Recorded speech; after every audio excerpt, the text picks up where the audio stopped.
Good morning, class 8. Let us continue the lesson reproduction.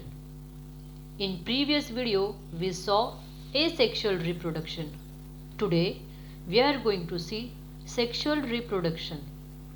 Remember children, in asexual reproduction, only one parent is involved. Okay?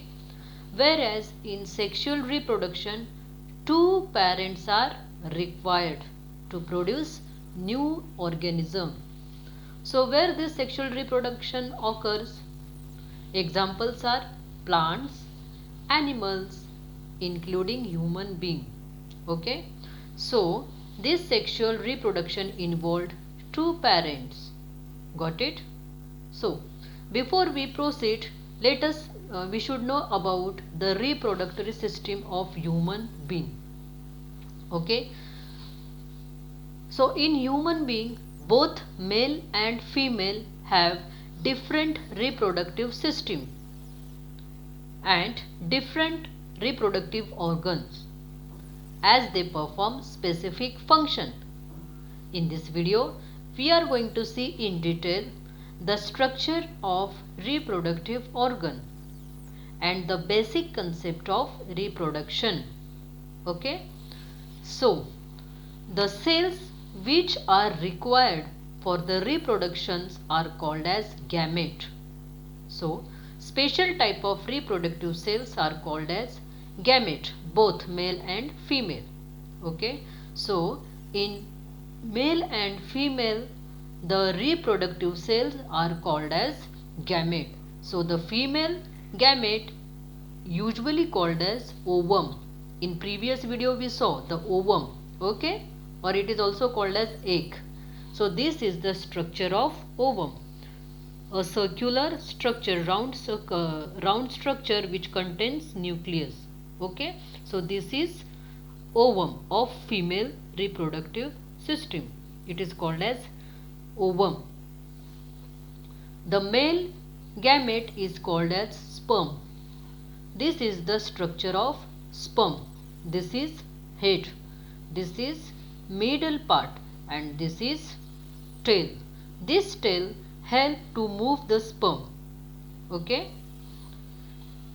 For the general knowledge, the length of this sperm is 6 meter. Okay.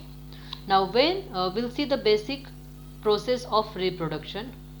When this ovum and sperm fused or fertilized or joined, the process is called as fertilization.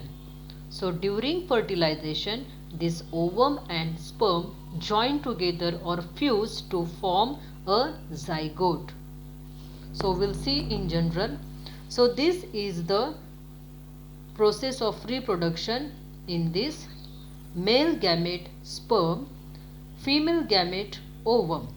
These two gametes fused during fertilization. Okay. After fertilization, it forms zygote.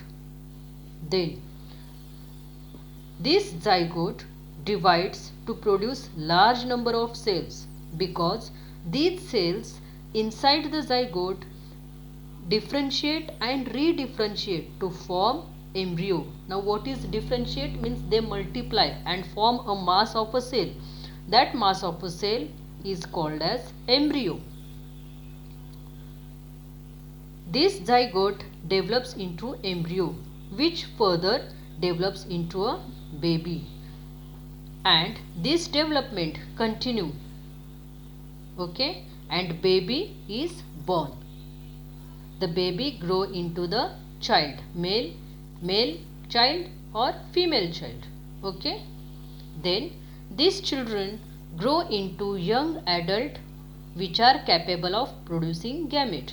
And we have seen when this gamete production occurs at the age of puberty. Okay, means their body is prepared or ready for the reproduction. Got it? So this is what about sexual reproduction. In the next video, we shall learn about male and female reproductive organ. Thank you children and God bless you.